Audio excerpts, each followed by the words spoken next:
Podcast de l'article de Naïm Kamal publié sur lodigi.ma. L'auteur a intitulé son article « Escroquerie d'État ». Il commence son article ainsi. Pourquoi on va à l'école ? À cette question, le plus célèbre de moteurs de recherche répond « Pour instruire les enfants. Pour qu'ils apprennent à lire, écrire et compter. L'école leur permet également d'apprendre des métiers qu'ils ont envie d'exercer plus tard. Grâce à l'école, ils peuvent faire des rêves plus grands pour leur avenir. Même si j'ai une réponse plus simple, on va à l'école pour ne pas mourir idiot, quoique ça ne dépend pas que de l'école, il est évident qu'on s'instruit pour prendre l'ascenseur social, même si de nos temps il faut jouer des coudes et de quelques coups de pouce pour s'y glisser. Les places ce n'est plus ceux qui courent les escaliers et les temps sont plus durs. L'auteur poursuit son article ainsi.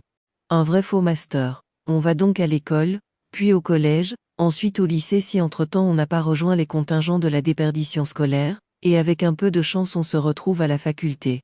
Pour la plupart jusqu'à la licence ou le bachelor, on ne sait plus comment ça s'appelle, et quand on y tient vraiment et qu'on a des parents qui soutiennent, ce qui n'est pas le cas de tout le monde, nullement faute de désir ou de bonne volonté, on pousse jusqu'au master, alias D, diplôme des études supérieures, à mi-chemin du baccalauréat et du doctorat. À cet étage, l'ascenseur social se rétrécit encore plus. Les places y sont comptées et il faut un concours pour y accéder.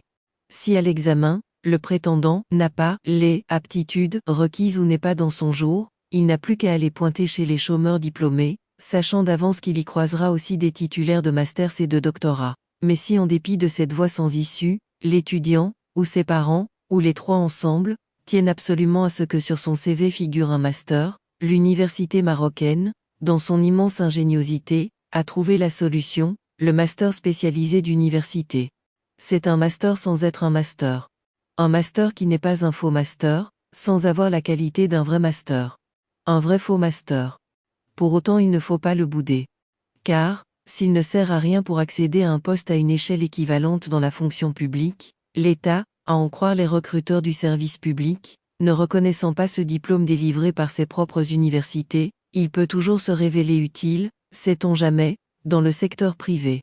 Pour un site comme le quid.ma qui croit que l'école est destinée à apprendre, aide à se cultiver, à s'épanouir, participe à l'éducation, il faut bien concéder que cette porte ouverte à la dérobée aux étudiants désireux de persévérer sur le sentier du savoir, est une bonne chose.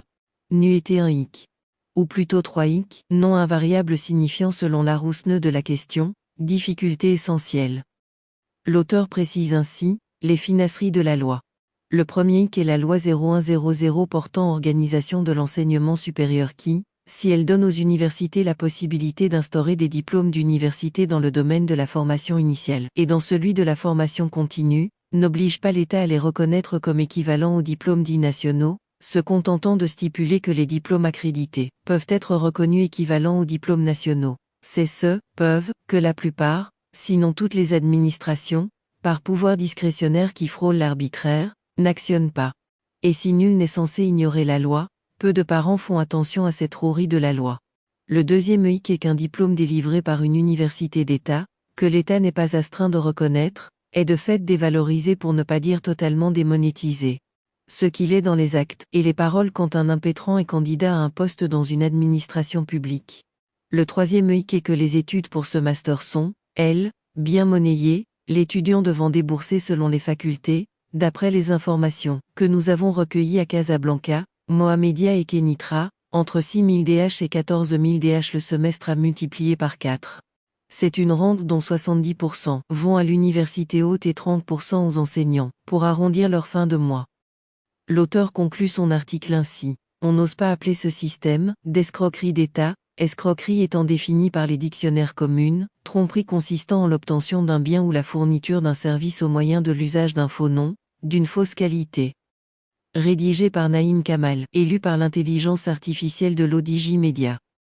N'oubliez pas de télécharger notre application Lodigi Mobile sur Android et iOS et de vous abonner à notre chaîne YouTube Lodigi TV si vous souhaitez être au courant des dernières actualités, podcasts et émissions télévisées.